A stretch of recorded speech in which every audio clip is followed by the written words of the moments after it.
Hello শ্রোতা বন্ধুরা, welcome back to কাহিনীর জগৎ। কাহিনীর জগৎ ভৌতিক ঘটনার চ্যানেলে আপনাদের আসার জন্য সকলকে অসংখ্য অসংখ্য ধন্যবাদ জানাই। তো চলুন আজকে আপনার জন্য আরেকটি হাড়হিম করা ভৌতিক ঘটনা নিয়ে চলে এলাম। তো ঘটনাটি শুরু করি। এই ঘটনাটি সত্য না মিথ্যা তা যাচাই করা সম্ভব নয়, কারণ দাদু মারা গেছেন বছর 5 হয়ে গেল। এতটুকু বলে রাখি যে নৌকাতে ঘটনাটি ঘটেছিল তাতেও দাদুও ছিলেন। আর এই ঘটনাটি ইন্টারনেট থেকে নেয়। তো আপনাদের কাছে এইরকম ঘটনা থাকলে অতি অবশ্যই কমেন্টে লিখবেন বা ডিসক্রিপশনে দেওয়া হোয়াটসঅ্যাপ নাম্বার বা ইমেল আইডিতে লিখে পাঠাবেন। তো চলুন এবার ঘটনায় যাওয়া যাক। গল্পটা আজ থেকে বছর 20 আগে। এখন তো মানুষ ছুটি পেলে গ্রামে আসতে চায় না, কিন্তু তখন বিষয়টা উল্টো ছিল। গরমের বা শীতের ছুটিতে গ্রামে ছুটে আসতো শহরের মানুষেরা। বাচ্চাগুলো ছুটে বেড়াতো এখানে ওখানে, কোনো বিরাম নেই। ভেলা বানিয়ে তাতে চড়া, বড়শি দিয়ে মাছ ধরা, ফড়িং ধরা, ঘুড়ি ওড়ানো, সাঁতার কাটা ইত্যাদি করে বেড়াতো। যুবক বয়সী ছেলেরা ক্রিকেট, ফুটবল, কাবাডি খেলতো। এই সময় গ্রামে গ্রামে যাত্রাপালা হতো। ছোটদের যাবার অনুমতি ছিল না। যুবকরা কি কারো তোয়াক্কা করে বলুন? 4 বন্ধু ঠিক করলো তারা যাত্রাপালা দেখতে যাবে। বলে রাখি, যাত্রাপালা শীতের মরশুমে হয়ে থাকে। পাশের গ্রামে হাই স্কুলের মাঠে হবে যাত্রা। শুরু হবে রাত 10টায়। যেতে হবে নৌকায়। তারা ঠিক করলো রাত 8টার মধ্যে সব গুছিয়ে ঘাট পাড়ে একত্রিত হয়ে যাবে তারা। ওদের নাম বলা হয়নি। নাম যদিও গুরুত্বপূর্ণ নয় তেমন, তবে একজনের কথা বলতেই হয়। আজিজ, সাহসী ছেলে, ভূতে পেতে ভয় নেই। বাকিরা সবগুলোই ভিতুর ডিম। ঘাট পাড়ে সবাই চলে আসার পর তারা নৌকোয় চড়ে উঠল। আজিজ বারবার বলছিল নৌকা ছাড়া অন্য কোনো উপায় আছে কিনা, কারণ সে সাঁতার জানে না। পানিতে তার বড্ড ভয়।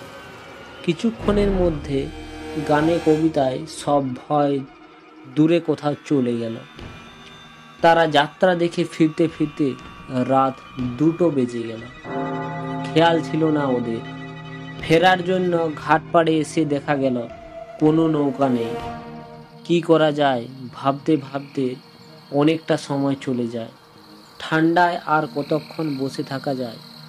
মনে হয় যেন জমে যাচ্ছে শরীর। ঘাট পাড়ে তারা 4 জন ছাড়া আর কোনো জনপ্রাণী নেই। হঠাৎ একটু হইচই শোনা গেল। একটা দল ঘাট পাড়ের দিকে আসছে। তাদের সাথে একটা লাশ, কফনে মোড়া। তাদের গ্রামে যাবে শুনে তারা হাফ ছেড়ে বাঁচল। হাটিয়াটা নামিয়ে রেখে বেশ কয়েকজন এপাশে ওপাশে ছুটল।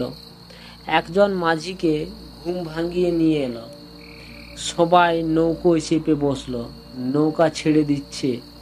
এমন সময় দূর থেকে ভাঙা ভাঙা কণ্ঠে একটা আকুতি শোনা গেল। কে যেন চেঁচিয়ে বলছে, আমাকে নিয়ে যাও, আমাকে নিয়ে যাও।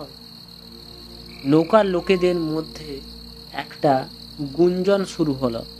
কেউ কেউ ওকে উঠতে দিতে নারাজ। কারণ হলো এমন সময়ে ভয়ঙ্কর সব ঘটনা ঘটতে শোনা যায়। আবার কেউ কেউ বলছে উঠিয়ে নিতে হবে, হয়তো মৃতের আত্মীয় স্বজন। এত রাতে ছুটে এসেছে, উঠিয়ে নাও।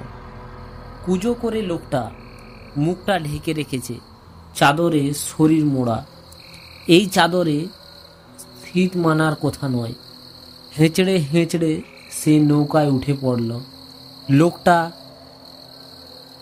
ওঠা মাত্রই মনে হলো যেন নৌকাটা বেশ খানিকটা দেবে গেল, যেন খুব ভারী কিছু উঠল। লোকটা লাশের পায়ের কাছে হাঁটুতে মাথা গুঁজে বসল। অদ্ভুতভাবে কাশছে। একটু পর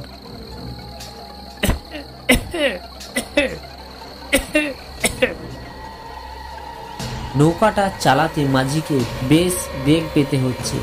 প্রায় মাঝ নদীতে পৌঁছে গেল ওরা। একটু পর পর চপ চপ শব্দ হচ্ছে, কিছু একটা খাবার শব্দ।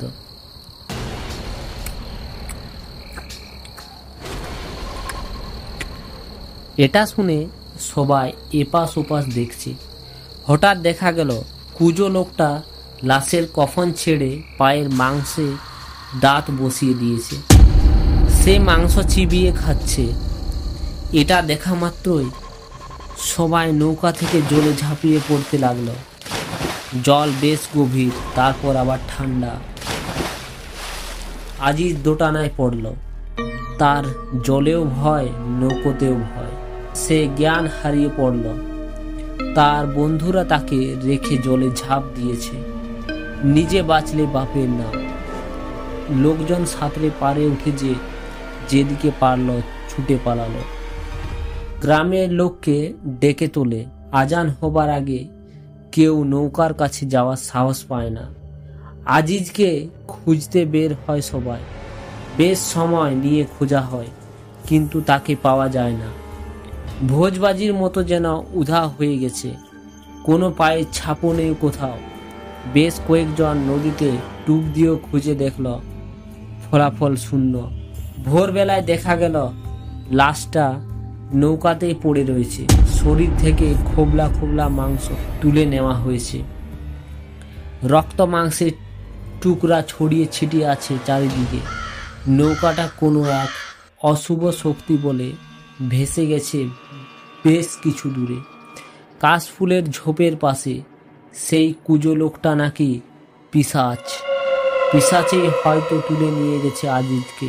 এখনো অনেক রাতে যারা ওই ঘাট পার হয়ে আসে তারা দূর থেকে ডাক শুনতে পায়, আমাদেরকে নিয়ে যাও, আমাদেরকে নিয়ে যাও।